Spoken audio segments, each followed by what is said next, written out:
Em 1930 foi um ano de seca, foi 3 anos de seca, 30, 31, 32 e 33.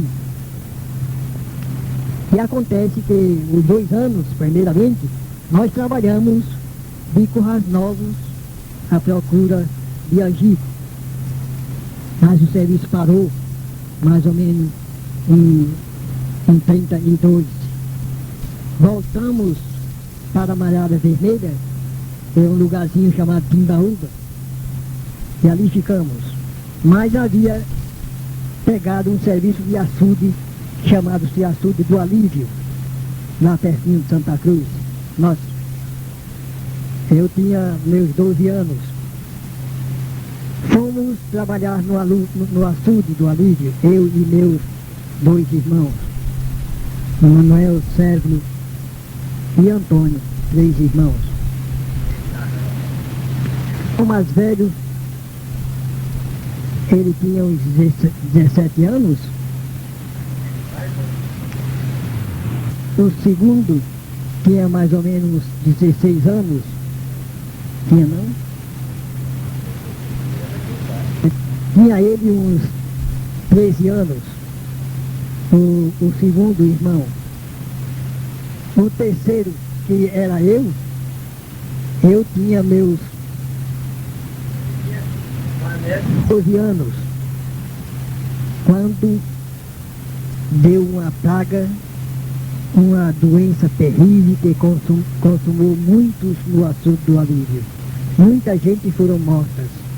E tinha uma turma só para carregar pessoa morta do Alívio a Santa Cruz. Naquela época eu também adoeci e estava doente. E sentindo que estava febril, bastante febre, passei a noite e não dormi quase nada, mas eu tinha cerimônia de dizer, porque logo que uma pessoa se manifestava doente, os outros mangavam, você vai hoje, hoje você vai. Então eu fiquei calado, não queria dizer nada. Quando o administrador, passando por mim, ali 7h30 para 8 horas do dia, ele examinou-me e disse, menino, você está com febre? Estou, sim, senhor. Olha, vá ao posto mais que depressa. Fez um bilhetezinho e vá ao posto para pegar remédio.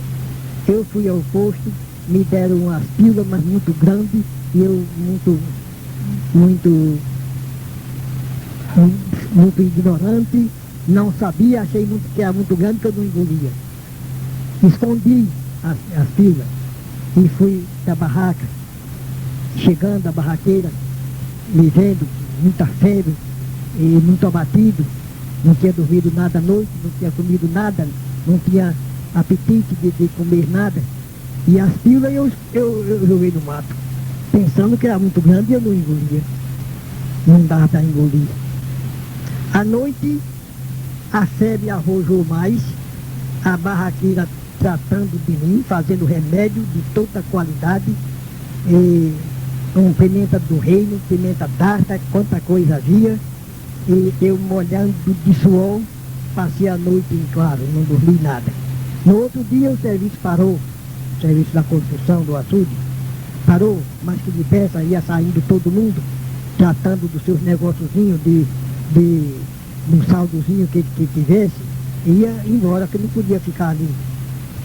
Eu fiquei sozinho. Meus irmãos foram-se embora para casa e eu fiquei sozinho. Mas a barraqueira disse para mim, João, se você for lá para casa, que eu moro no Paraíso, eu vou trato de você. E eu não tinha outro jeito. Ela foi-se embora, tinha uns filhos dela, 2 ou 3 filhos, e ele dizia, vá lá para casa, João, vá lá para casa que a mamãe trata de você. Nos 3 dias, eu muito abatido, muita febre, dormindo sozinho numa casinha, numa barracazinha, e já o povo quase tudo tinha ido embora, e eu resolvi ir para a casa da Dona Maria.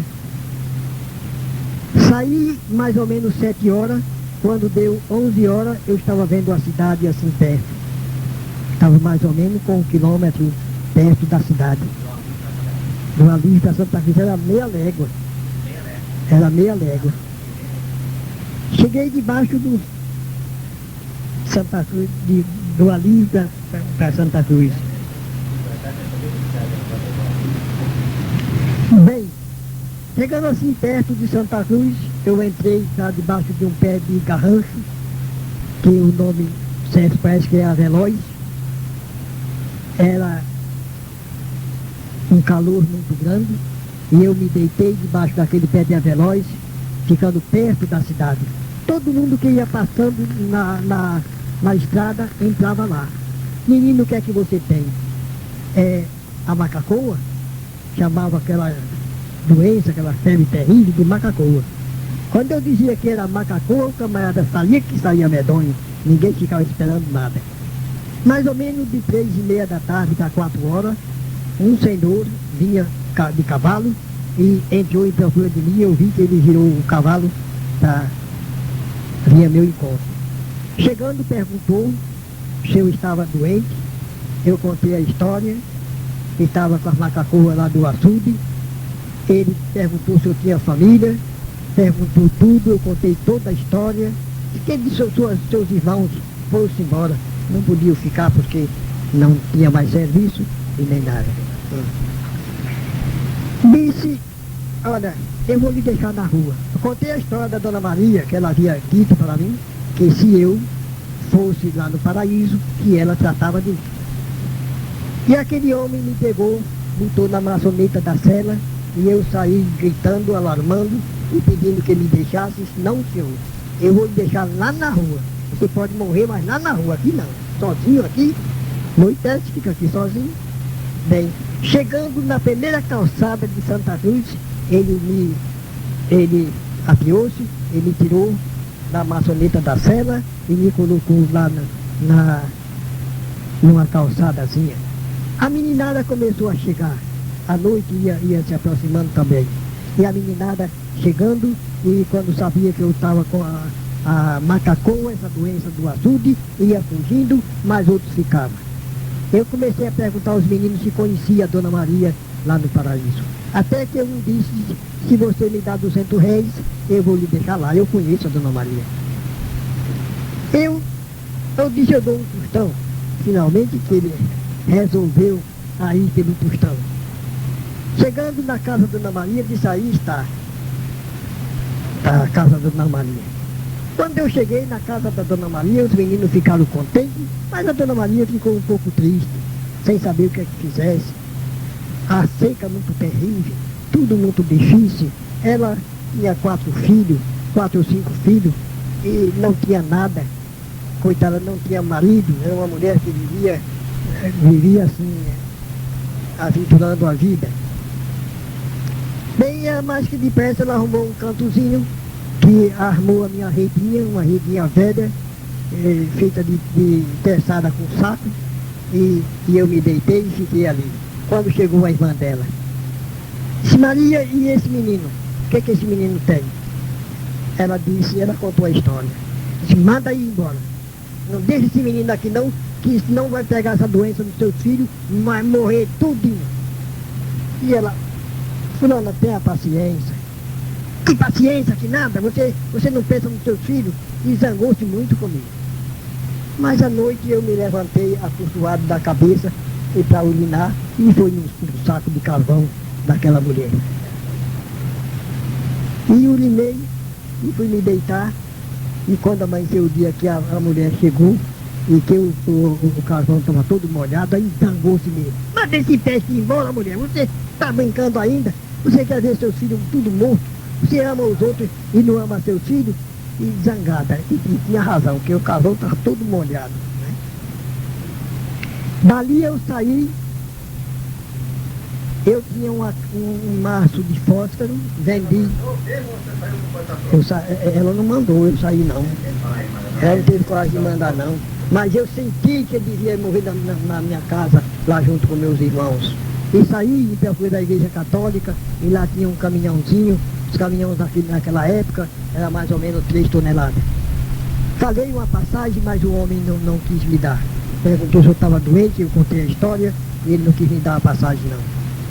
E eu saí dali, comprei um quarto de rapadura pelo um tostão e um pão pelo um tostão. Sim, sobre o fósforo que eu tinha um maço de fósforo para vender, eu vendi o maço de fósforo por R$600. Comprei um tostão de rapadura e um pão e o resto botei no bolso e aí segui em procura da minha casa. Naquela época, mais ou menos 3 léguas de viagem. E fui pela estrada. Desculpe, mais ou menos 4 léguas. E saindo, quando deu 6 horas, eu ia chegando em casa. Só pode dizer que me movimentava com os pés. Quando cheguei em casa, encontrei a minha mamãe, muito preocupada, sem saber do que havia havido comigo, mandando meus irmãos atrás de mim, mas eles não podiam. Não tinha recurso, não tinha nada, 4 léguas para ir atrás de mim, com 4 de volta fazia 8, e ele estava sem saber o que fizesse. Chegando, passei os 3 meses de cama. Morre hoje, morre amanhã, eu ouvia dizer assim, não passa, não chega meio-dia. Quando era meio-dia, não chega à noite. Meu alimento era uma meia garrafa de leite de cabra que uma tia mandava para mim todo dia. E graças a Deus que escapei e Deus teve misericórdia de mim e tudo foi bem. Quando eu escapei, muito sujo, quase um dedo de sujo, porque o povo dizia que não podia tomar banho, que ofendia. E nada, 3 meses sem tomar banho, quando eu me levantei, que fui na casa de um tio, chamado Manuel Vasco, ele tinha uns filhos, ficou tudo querendo correr com medo de mim, que era só um fantasma. Magro e sujo, mas quando eu tomei o banho, que alívio, parece que saiu bem uma roupa de coisa. E graças a Deus estou contando a história hoje como Deus é bom. De Mossoró para cá, para o Ceará, foi antes de ser crente? Foi muito antes de ser crente, era rapaz novo. Quando eu viajei para Mossoró, eu tinha 20 anos. 19 para 20 anos. Cheguei a pé 2 ou 3 vezes. 3 vezes. Descalço. Fui até o Ceará. Quando viajei a primeira vez, foi em 42. Eu saí de Açu e fui a Canindé de pés e descalço. Voltando, fiquei de Açu a Canindé. Voltando, fiquei no Ceará, onde casei. E de lá, voltei de pés, voltei de pés e descalço. No Ceará. Passei 3 anos no Ceará. Lá casei-me e viajei para o Amazonas em 43, começo de 44. Outra vez fui no Juazeiro, mas crente em Jesus Cristo. Ainda vou contar uma pequena história. Quando viajava para o Alto Amazonas como soldado da borracha, saindo de Manaus para o Alto Acre.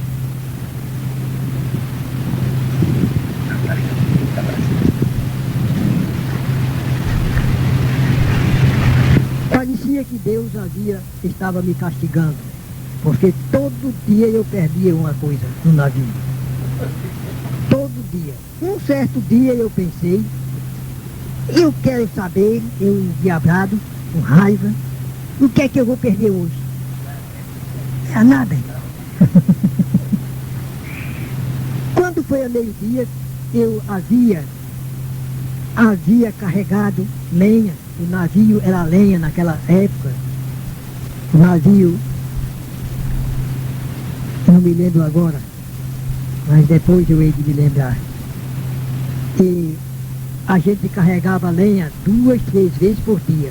Um feixinho de lenha, um tostão. E eu havia ganho assim uns 8.000 réis. Quando foi a meio-dia, eu fui tomar banho. Quando terminou de tomar o banho, no lugar de eu pegar no cós da calça para vestir, peguei na perna caiu o dinheiro todo de 5 mil réis que tinha, caiu e saiu rodando prata. Saiu rodando, caiu tudo na água. Aí eu fiquei endiabrado, que eu fiquei aperreado e coisa, e sem saber o que, que havia de fazer.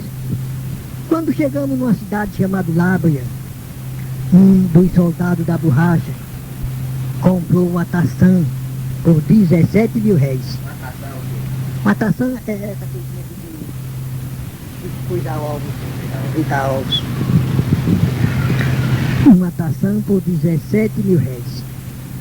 Quando terminamos de almoçar, eu fui lavar o meu prato, que só tinha um prato e uma colher.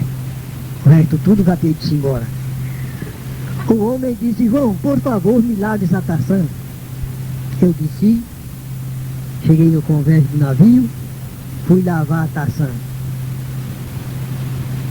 O navio com bastante força, o rio bastante cheio. Quando eu enfiei a tação na água, foi uma força tão grande que quase que eu vou, lá foi-se embora a tação. E eu fiquei agarrado no balaústo do navio, mas quase que perdi a vida também. Não foi o rio mesmo, mas tinha muitos jacarés que vinham também perseguindo o navio, né? Bem, saí com tanta vergonha que nem contei ao homem da tação, nem subi o mendo para ir ao segundo andar, mas alguém viu e chegou, contou ao homem, contou para todo mundo ouvir. Disse: olha, agora um arigol, era uma alcunha que ele chamava o soldado da borracha. O arigol estava lavando uma tação e foi-se embora a tação. Quando eu subi, ele olhou para mim e disse: João, eu já sei, a minha tação se foi. Não foi? Mas você sabe quanto custou, hein? Certo. Quando chegamos em Boca do Acre, já se aproximava do Acre, a gente ia mudar de navio, nós ia pegar uma embarcação chamada-se Diamantina, aonde passamos ali uns 8 dias aguardando a Diamantina, e ali nós ia se separar. Aquele homem ia para Rio Branco, ia subir no Rio Acre, e nós no Rio pegava o Purus, como já ia seguindo, chegando perto de Sena, pegava o rio Iaco. E ele disse: você sabe quanto custou a minha tação, não é, João? Mas vamos fazer um negócio, vou fazer um negócio bom para você. Você paga só a metade. Então eu paguei 8 mil réis. Já tinha carregado mais lenha e paguei 8 mil réis. 17. Era 17. E tanto, meu amigo, que foi aí de sofrimento o resto da vida. Quando aceitei Cristo como meu Salvador, aí tudo mudou. Nesse tempo eu não era crente. Tudo mudou. Aprovações, mas havia graça do nosso Deus poderoso, como ainda hoje é assim. Há algumas provações, mas o nosso Deus está conosco, nos abençoa, nos ajuda, nos dá graça, nos conforta, e é bom ser crente em Jesus Cristo. Amém. Achava muito feio mesmo. Crente é o povo do diabo, assim eu pensava, né? Mas aconteceu que em 1948, eu estando lá no Acre, cortando seringa, era soldado da seringa, e lá eu resolvi a comprar uma Bíblia. Por que quis comprar a Bíblia? Porque entrei em muitos caminhos tristes, muitos caminhos terríveis. Fui preso algumas vezes. E por causa disto, eu comecei a sofrer na minha consciência. Eu, falando com um crente, ele disse assim para mim: que o católico é tão terrível, é tão ruim, porque não conhece a Bíblia, nem sabe de onde vem, nem para onde vai. Porque não conhece a Bíblia, ignora a Bíblia. Disse isto, ele era um crente desviado. Eu dei uma descarga nele muito grande. Chamei muitos palavrões com ele. Ele disse isso e ficou calado. E eu fiquei pensando comigo mesmo, de estar infeliz. Eu vou comprar uma Bíblia. custe o que custar, eu vou fazer jeito de comprar uma Bíblia. E naqueles dias eu estava trabalhando no abrigo das crianças, a um padre chamado-se Agostinho. E no dia de segunda-feira eu fiz uma pergunta a esse padre Agostinho. Padre Agostinho, me diga uma coisa. Existe um livro chamado-se Bíblia. Eu não sabia nem chamar Bíblia. Ele disse, existe. Eu disse, e é verdadeiro? É o rei dos livros? Ele disse, é o rei dos livros. Padre, me arranje um livrozinho velho deste, do seu uso, que eu quero examinar. Eu quero mostrar uns protestantes que moram perto de mim. Eu quero mostrar a verdade para eles. Ele disse, eu não tenho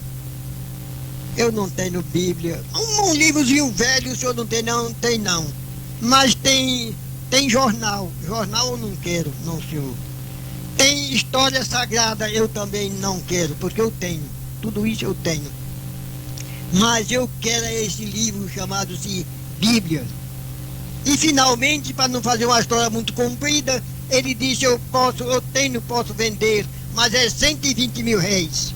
120 mil réis era 12 dias de serviço, pensa bem. E eu resolvi, perguntei, o senhor me vende a prestação? Vendo. Eu comprei o livro à prestação, 120 mil réis. Comecei a ler o Santo Livro, e eu pensava que vai haver as novenas mais lindas do mundo, tá dentro deste livro. As missas mais bonitas, tudo é aqui dentro. E não encontrei nada. E comecei a ler, e fui lendo, e terminei o livro e não encontrei a novena. Mas que negócio é esse? Não tem novena. E finalmente, eu cheguei num versículo importante que eu quero dizer para vocês nesta noite, ao final, o lindo versículo. Eu pensava nos meus joelhos, meu Deus, o que eu hei de fazer para me salvar? E um versículo diz, se você crê é salvo, e se não crê já está condenado. Eu ficava tremendo, condenação não quero. Mas se não crê, se crê é salvo, se não crê é condenado. Crente, eu dizia assim, de crente eu não quero ser.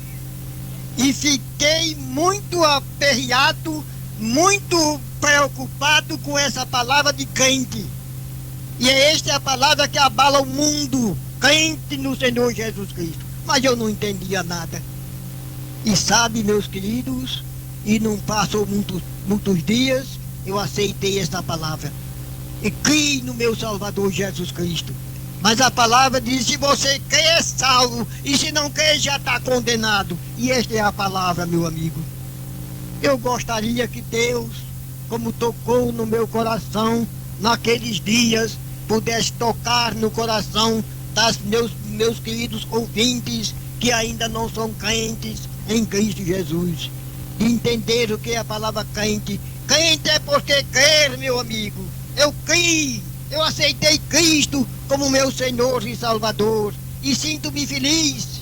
6 anos eu passei em todas as regiões, desde o Picuí e descendo nessas cidades. Comecei de bicicleta, andando, pregando, falando de nosso Salvador Jesus Cristo, Floresta, no Coité, na Barra de Santa Rosa e em outros lugares, em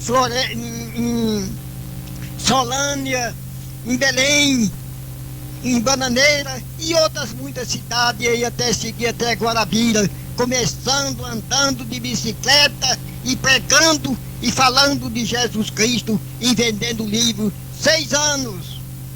Depois de 2 anos, Deus me deu uma boa lambreta, uma LI de 4 marchas. Comecei andando aqui, admirando, todo mundo ficava admirado.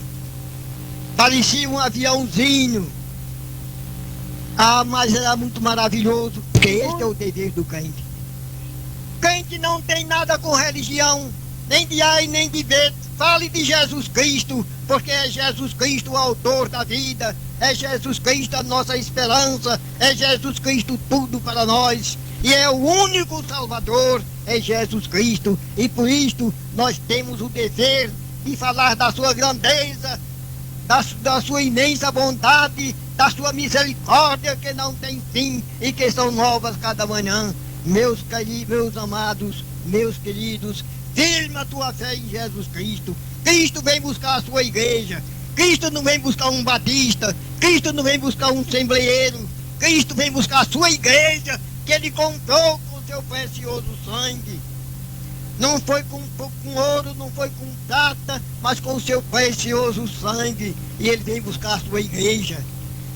Portanto, meus queridos, meus amados, firme a tua fé em Jesus Cristo, que tu estarás seguro. Porque hoje, na época atual, é tanta confusão de religião, de isso e daquilo, e o povo se esquece da grandeza de nosso amado Salvador Jesus Cristo. Então aceitei Jesus Cristo em 1948 e agora pode fazer a conta de lá para cá. Quantos anos faz? Está com quase 50 anos, não é? Este Cristo glorioso me guardou, me defendeu por todos os cantos por onde tem andado, em todo o nosso Brasil e até no exterior, em mais ou menos 8 ou 9 estados no exterior. Só na Noruega andei em 8 estados, pregando, falando, dando esse testemunho de meu Salvador Jesus Cristo. E meus queridos, Cristo é bom.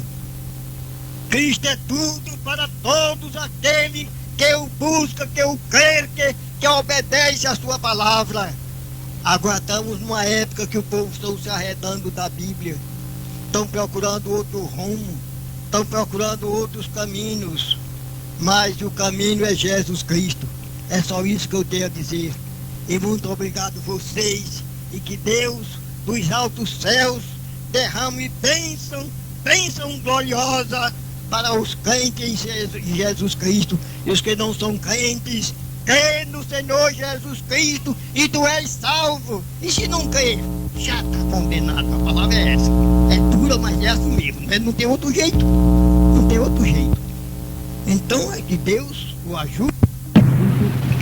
Aqui o pastor José Soares está pedindo para eu contar um pouco da história quando Deus me chamou do Seringal para a cidade de Sena Madureira para tomar conta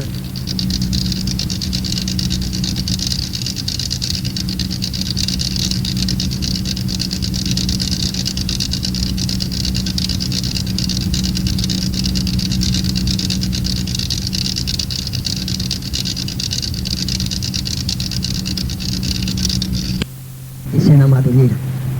Chegando, o senhor Sander, o missionário, me convidou para olhar um roçadinho. Eu fui olhar o roçado dele.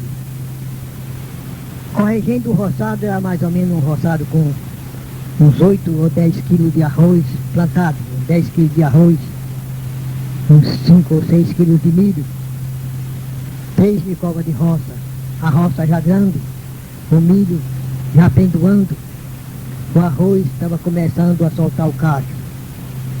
E olhei o roçado e tudo, achei muito bonito.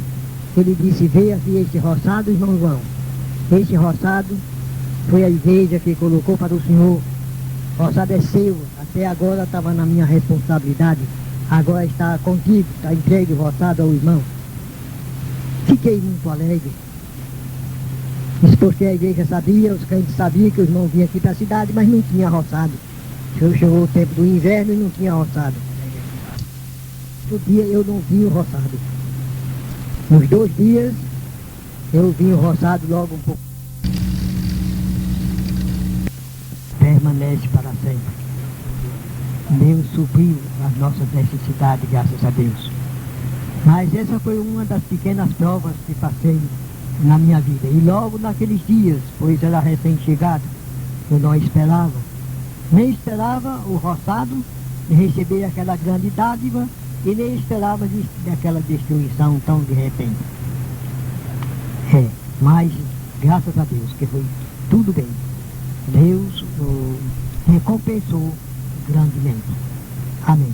Outro dia, eu estando em Sena Madureira, era crente já há uns 3 anos, E naqueles dias de crise, de dificuldade, lá em Sena, todo mundo lutava com dificuldade. E certo dia eu fui para o mercado levando 17 cruzeiros. Chegando no mercado, um senhor cearense que estava morando em Sena, Madureira, e ele era machante, que lá se chama Magarefe. Ele me ofereceu um resto de carne que tinha sobrado. Seu Marinho, me compre esse resto de carne. Eu disse, eu não tenho com que, eu estou sem dinheiro, todo o dinheiro é esse 17 cruzeiros que eu te paguei por esta carne. Ele disse, você me vê, eu me vendo, depois você me dá.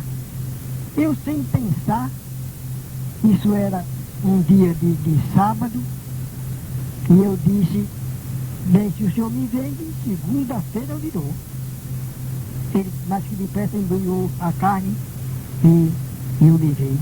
Quando eu cheguei mais adiante, eu me lembrei, por que eu disse segunda-feira eu dou? Se eu não tenho em casa, se eu não vou receber de ninguém, por que eu disse segunda-feira eu pago? Eu devia ter dito assim, quando for possível eu lhe pago, quando tiver eu lhe pago. Não. Voltei mais que depressa para explicar para o homem. Mas cheguei e não encontrei mais ele. Fiquei muito triste.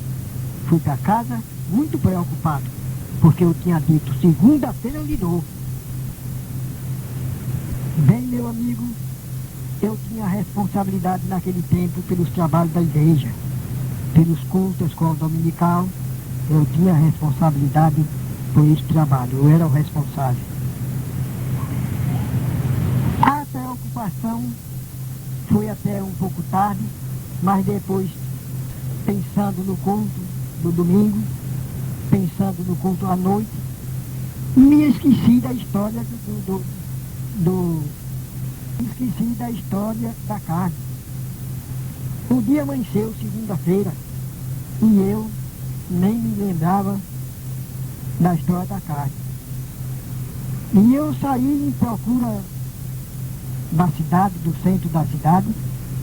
De longe avistei o machante que vinha na rua em que eu ia. Fiquei pensando no dinheiro do homem.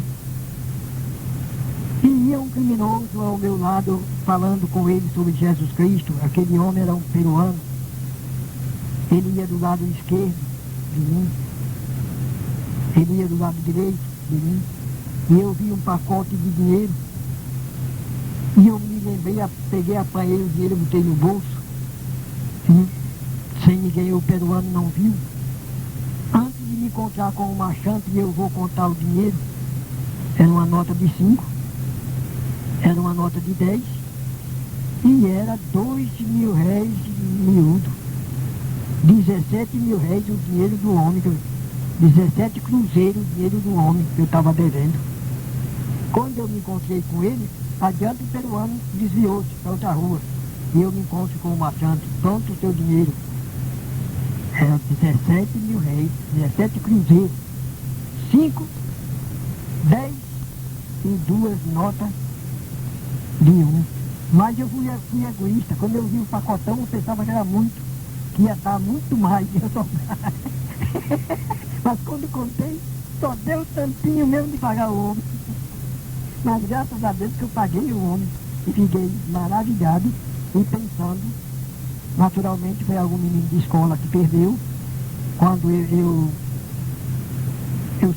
souber quem foi, eu quero pagar os 17 mil cruzeiros, mas nunca apareceu quem perdeu. Você viajou assim? Tinha os cachorros que bateram em cima, né? É uma viagem que eu estava pegando o evangelho nessa viagem. É naquela viagem, uma viagem evangélica que eu fiz junto com um filho chamado Salomão, e saindo de Sena, com destino àquela viagem, mas a primeira noite havia de dormir num igarapé até grande, chamado Paris. Ali tinha uma aldeia de crente, que já conhecia, era muito amigo, irmãos conhecidos. E ali eu pernoitei, no sábado, no domingo, para na segunda-feira continuar a viagem para o Alto Purus. Mas acontece que naquele dia que eu cheguei, foi um dia de chuva, muita chuva, choveu muito. E eu saí assim para ir ao sanitário, era uma moita de mato, e lá tinha um lugarzinho, tinha um buraco com um pau em cima, e lá dava seu nome de Pau da Gata. Mas deixa meu irmão, que fazia muito tempo quando eu visitava aqueles irmãos. Já esse lugar estava ocupado numa casa, de um filho da casa, da dona da casa.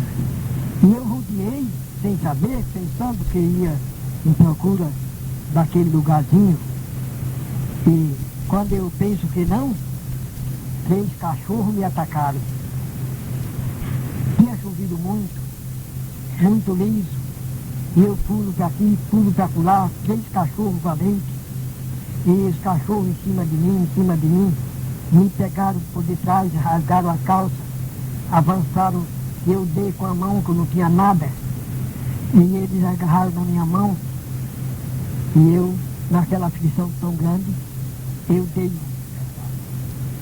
caí, eu fui pular, caí. Quando eu caí, eles bateram em cima. Aí eu falei uma língua que os cachorros se assombraram tudinho. Não ficou nenhum, meu irmão. Eu falei uma língua tão avexada assim, que eu não sei. Os cachorros correram, foi tempo que chegou a dona dos cachorros. Eu falei lá uma coisa, lá no grito, no momento que os cachorros bateram em cima da minha goela, para me sangrar mesmo, para me matar mesmo. Aí eu falei. Eu falei uma língua que eu não sei que língua foi, que os cachorros espantaram tudinho. E naquele momento chegou a mulher, a dona dos cachorros, com um terçado na mão, e os cachorros com facão. E o marido chegou também, quis matar os cachorros. Eu não deixei, porque os cachorros...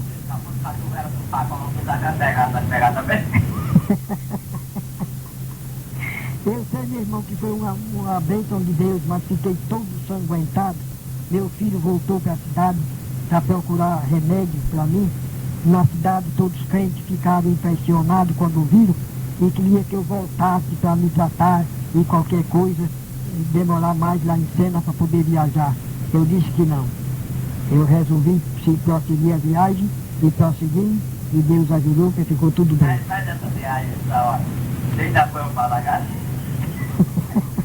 Passou à vontade. Daí eu nem me lembro mais do que aconteceu, né? Eu sei que eu me lembro que quando o cachorro bateu em cima da sangrar mesmo, 6 cachorros, aí eu falei.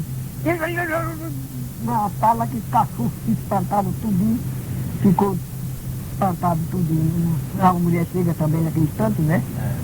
Mas rapaz, senão os cachorros tinham sangrado, viu? Mas E aqui foi aqui. Foi aqui perto de Angico. Foi de Angico pra cá. Eu vinha com os colegas e eles entraram, que é uma furna, né? É um exército, só que só tem aqueles pequenininhos, aqueles coisinhas pequenas, de Angico pra cá. E eles foram e eu fiquei no meio da estrada. Quando eu penso que não, lá vem um gado e lá vem um touro. E o touro, quando me viu, partiu. E eles disseram, vamos pro touro, olha o touro. E eu me abaixei e eu não tinha para onde ir, porque não tinha pau para me subir, nem nada, só que pequenininho, bem pequenininho, aquelas coisinhas. Me abaixei, peguei uma pedra, quando ele chegou perto, mesmo no ritmo da testa, pam, ele Arriou. Arriou. Não, arriou. Ajoelhou, que aí a tomou da roupa, aí todo de barriga. Passou comigo, passou, me deu doido da cabeça. E eu, pedra, e finalmente, graças a Deus, eu vinha baixando, saindo de Sena Madureira para Fortaleza. Esperei um navio numa cidade do Acre, numa cidade do Amazonas, na boca de um rio chamado Rio Acre. E ali passamos um mês e dias aguardando o navio Sapucaia que vinha para Belém. Pegamos o navio, eu com minha esposa e 4 filhos. Aí chegamos em Belém. Me hospedei na casa do senhor Henrique, que o senhor Sandy conhecia ele, esse missionário lá de Sena, e tinha falado com ele, e ele é um velho, é um senhor crente, agora esses crentes assim um pouco revoltosos. Então o velho me recebeu e fomos com o pastor Malco, que era o pastor lá em Belém, da primeira igreja batista. Ele não queria me ceder para eu ficar no porão da igreja, a igreja velha, mas eu garanti a ele que não ia dar preocupação a ele, não ia ficar em Belém, porque eu ia estava viajando para Fortaleza, Ceará. Tanto que o pastor se conformou e disse, mas tem uma coisa, o senhor vai fazer um serviço? Vamos. Mostrou um campo, para fazer um campozinho de futebol, porque tinha o seminário onde estudava, onde tinha vários alunos, e para fazer um campozinho de futebol. Eu trabalhei 5 dias, com 5 dias preparei bem o terreno, trabalhando de graça mesmo, não era interessado em nada, interessado nos dias que eu havia de passar no porão da igreja. Com 5 dias eu preparei o terrenozinho muito bom, arranquei tudo que foi de toco, ajeitei tudo, cavei um buraco mais ou menos com 1,5 metros de fundura e 2 metros de largura. E enterrei todo o bagaço, toda coisa daquele terrenozinho, planeei tudo, ficou tudo bem. O missionário veio, o pastor veio, ficou muito satisfeito e coisa, mas no finzinho daquela semana, sábado, ou que fosse na segunda-feira, aguardava o navio que vinha, o grande navio Taité, que vinha do Rio de Janeiro até Belém. Então eu estava aguardando o navio. Mas é que o navio atrasou no lugar, e chegar no dia 12, ou era 13, passou para o dia 18. Fui avisar o pastor, o navio atrasou, e ele ficou muito mal satisfeito, magoado, achando que a conversa, realmente ele não me conhecia, eu não posso ignorar nada daquele irmão pastor. Mas disse, se você quer fazer uma bancada para os alunos, quando vierem brincar futebol, fique. E se não, eu não sabia trabalhar, eu não sabia trabalho de carpintaria, mas podia ajudar. Finalmente, o zelador, irmão Henrique, disse, eu posso fazer, você vai me ajudar. Então ficou para eu ajudar ele. Nesta parte da história, o pastor João Marinho, movimentando a sua mão, desligou o microfone. Por isso não foi possível concluir essa história, mas tendo em vista que ele teve que trabalhar nesta bancada, depois ele foi cavar uma fossa quando adoeceu gravemente, e infelizmente não foi bem entendido pelo morador, o zelador da igreja, que fez algumas fofocas ao missionário, e o missionário praticamente decretou um despejo ali naquela hora. Ele precisou desocupar quase que imediatamente as dependências da igreja e por ficar muito preocupado com a sua família, ele foi à noite para o culto. E lá foi o que se deu, o que ele está relatando aqui, já no final da história, onde ele ligou o microfone novamente. Você poderá acompanhar. Pois é. O pastor estava naquela passagem daquele macedônio que dizia a Paulo: passa a Macedônia e ajuda-nos. E o pastor queria se expressar para falar mais, mas não podia se expressar. A palavra era essa: passa, Paulo, passa a Macedônia e ajuda-nos. Quando ali ele pelejou e se expressou, pelejou para se expressar mais, mas não tinha palavra. A palavra era essa: passa a Macedônia e ajuda-nos. Quando ele terminou, parou, aí veio conversar comigo. Como é que vai, meu irmão? Ele disse: eu já conhecia ele. Ele já me conhecia também. Como é que vai, meu irmão? As lágrimas caindo, e eu disse para ele: meu irmão, o varão que clama hoje à noite, passa a Macedônia e ajuda-me, sou eu. Sou eu. Ele perguntou: o que passa contigo?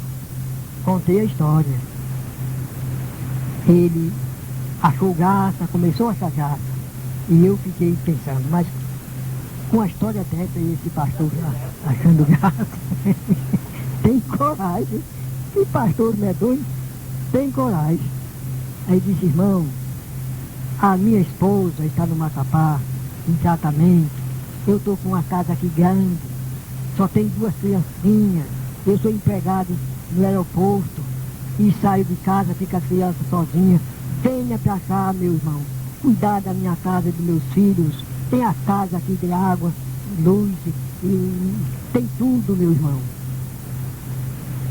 Agora apresentava-se outro problema, é a distância. Eram uns 20 quilômetros para chegar lá na casa do senhor Henrique, naquela congregação velha. E eu pensei: agora o que eu vou fazer para trazer a bagagem? Tinha recebido uma mala de ferro que parecia um caixão de defunto, muito pesado. E eu imaginando principalmente aquela mala, que eu vou fazer? E eu me interessava muito a trazer ela aqui ao Rio Grande do Norte. Então ele perguntou: tem bagagem? Eu contei a ele a história, que ele chama o missionário americano: irmão Carlos, olha aqui, vem cá. Conta a história aí, irmão João. Como é que está a sua situação? Contei toda a história. Ele disse: olha, amanhã, antes de 7 horas, pode me aguardar que eu vou buscar o senhor com a sua família e minha bagagemzinha. Voltando daquele culto, tinha um barro vermelho. Quando eu pensava que não, estava pulando naquele barro terrível, pulando, parecia um louco mesmo. Aí ficava com vergonha, o povo tudo olhando. A alegria era tão grande de Deus ter feito aquele milagre, aquela maravilha. E eu, quando pensava que não, estava os pinotes lá no meio da rua. Peguei o ônibus, e 2 ônibus, e cheguei lá na casa do nosso irmão, na igreja, no porão daquela igreja, aonde morava ali pertinho nosso irmão Henrique. Chegando, ele havia chegado da igreja com pouco tempo, havia pouco tempo. Ele me chamou, eu cheguei: boa noite, seu Henrique, e boa noite, seu Marinho. Ele disse: olha, o doutor Malco me falou que amanhã o senhor fosse trabalhar lá no Templo Novo e que ele tinha resolvido a não lhe tirar daqui, porque pensou nos seus filhos, na sua esposa, fraca do juízo como estava, e tudo, e ficou muito abatida. Então ele me convida que o senhor vá amanhã comigo para nós trabalhar lá na igreja nova. A igreja nova estava se levantando com muito vigor, tudo muito bem.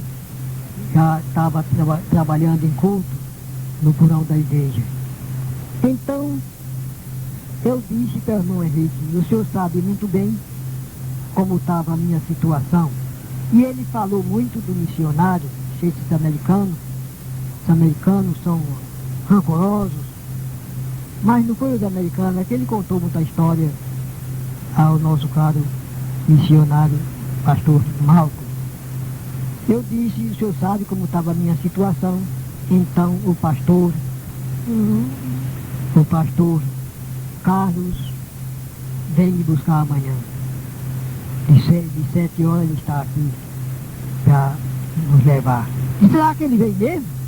Não sei, vamos ver. Se ele não vier, eu vou trabalhar mais o senhor.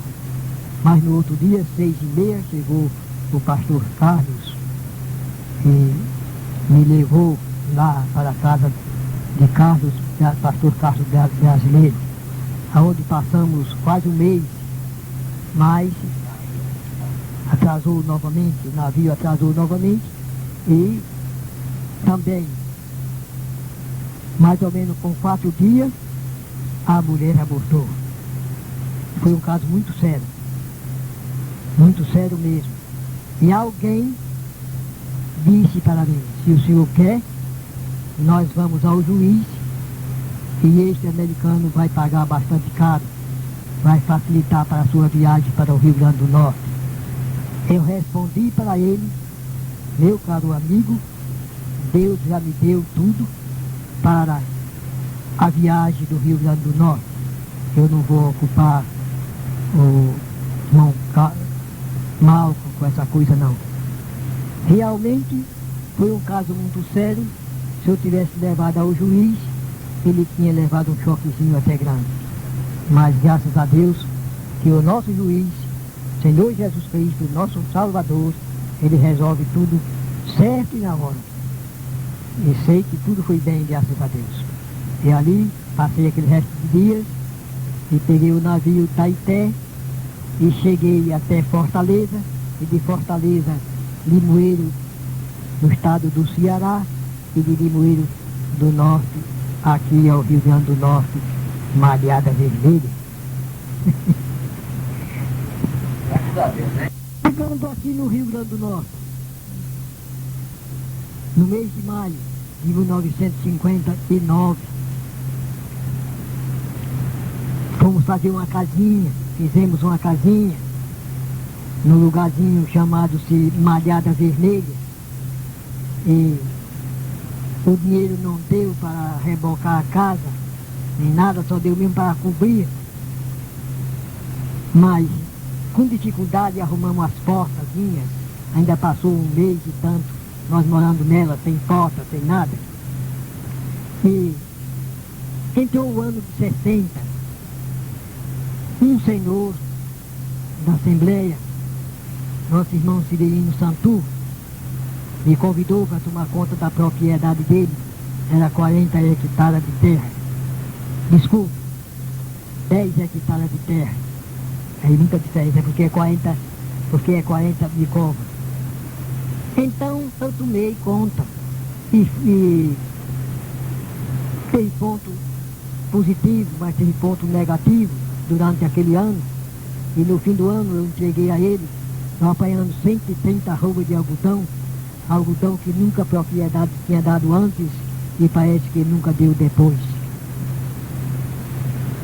Bem, deixei e fui para a minha casa. Mas eu comprei ao meu amigo Severino Santu umas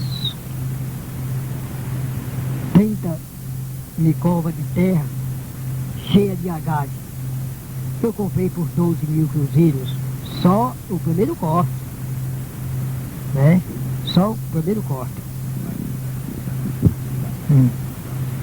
Então, ele disse uma palavra: olha, meu amigo, você tem que tirar até dezembro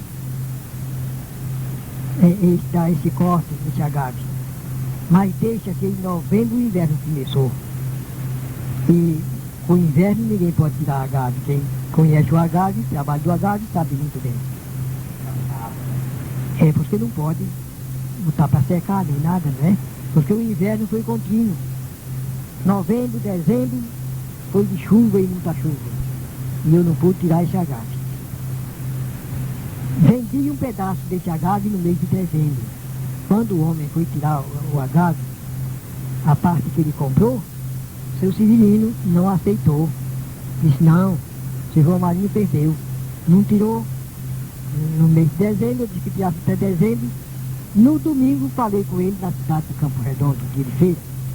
Ele disse, você não pode tirar mais.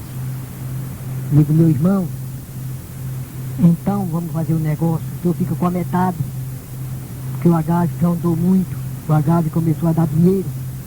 Eu disse, o senhor fica com a metade e me dá a metade. Ele disse, não. Então vamos fazer outro negócio, eu não tirei nenhuma folha do seu Agave, o senhor me dá o dinheiro que eu lhe dei. Ele disse, também não. Se quer ir a juiz, pode ir. Eu virei o rosto, as lágrimas saindo, e dizendo assim, meu amigo, o senhor tirou todo o pão da boca dos meus filhos. E saí e fui embora. Ele disse, o juiz é Deus entre mim e Deus. Saí e fui embora. Cheguei em casa sem fazer feira, sem nada, todo destreinado. E na outra semana fui para o estado da Paraíba, fiz lá uma empleita para limpar um agave. Também não soube fazer a empleita, que não tinha costume, mas graças a Deus que cumpri com o meu dever. Todo mundo dizia que a empleita valia 1.000 cruzeiros e eu empleitei por 350. Mas comprava um pouco de farinha e 2 ou 3 quilos de tripa. E o dono, eu reclamei um pouco sobre a situação, ele me deu umas favas, disse que o que podia fazer, era uma pessoa muito boa, e me deu umas favas, e eu apanhava as favas e botava as tripas dentro, ora, e lá comia que fazia gosto. Dentro de 15 dias, tiramos a empleita. Ainda saltei 200 cruzeiros, e assim voltei para Campo Redondo novamente, isso foi no estado da Paraíba, em Floresta.